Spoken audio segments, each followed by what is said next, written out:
Ilang araw na ang nakalipas mula na maglabas ng warrant of arrest ang Sandigan Bayan para sa 16 na individual ugnay sa 289 million peso road dike project sa Nauhan Oriental, Mindoro.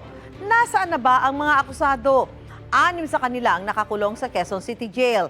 Yan ay sina DPWH Mimaropa Regional Director Gerald Pacanan, Assistant Regional Directors Jean Ryan Altea at Ruben Santos, Construction Division Chief Dominic Serrano, Planning and Design Division Officer in Charge Dennis Abagon, pati si Project Engineer Felizardo Casuno.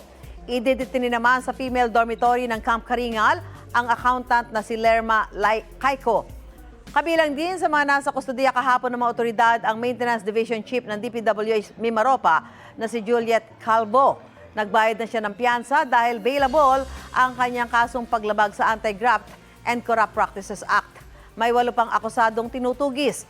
Yan ay sina dating Congressman Zaldico, Material Engineer Timohen Sakar, maging ang ilang miyembro ng Board of Directors ng SunWest Incorporated na sina Consuelo Aldon, Noel Cao at Anthony Ngo. Nagpahayag namang susuko ang 3 iba pang akusado na pinaniniwalaang nasa ibang bansa na sina Montrexis Tamayo, OIC Chief ng Planning and Design Division ng DPWH Mimaropa, SunWest Incorporated President Aderma Alcazar, pati si SunWest Treasurer Cesar Buenaventura.